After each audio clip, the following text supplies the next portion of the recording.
I've loved working from home this past year, despite having to voice stories in my closet and dealing with a cat that photobombs my Zoom calls. But a CNBC and SurveyMonkey survey reported 65% of working women believe the pandemic has made things worse for women at work. So what's a company to do? People will say, well, it just won't work for our business and we couldn't do it. And that's sort of been disproven. So it doesn't mean that you should do it, but the cat is out of bag. Robert Glazer is the founder and CEO of marketing company Acceleration Partners, which has been remote for 14 years. He's also written books on how companies can thrive in a virtual workplace. And we built sort of a culture around that, looking for people who really valued accountability and flexibility. Several employment studies say it's a strategy that's working, including one from Harvard, which found that call center employees at a Fortune 500 retailer increased their productivity by up to 10% when work shifted to home. But that can't and won't be the case for many companies. For some, like digital product and engineering firm Headstorm, which welcomed its employees back with a paint the office party, it's about camaraderie. We've got a lot of younger employees, and they really experienced being isolated.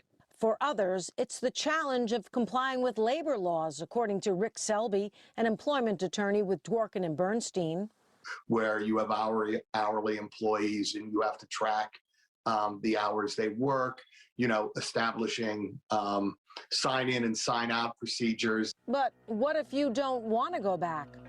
Well, unless you're unionized or have a medical condition that makes you more susceptible, you don't have a choice. Most employees are employees at will, and that allows a company to set reasonable rules and regulations that can be the location of the work, what the rules are inside the workplace. That includes whether or not you have to wear masks or get vaccinated, with few exceptions. There's actually already been a lot of law developed in that area over the last 5 to 10 years as flu vaccines became more commonplace.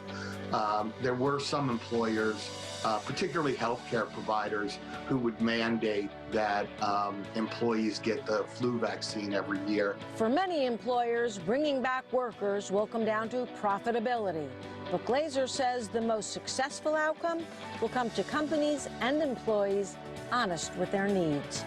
And I think it's a good time to check in with you and your own sort of personal values and make sure that those are still aligned to your employer. It may be time for that a change for everyone is the right thing to do.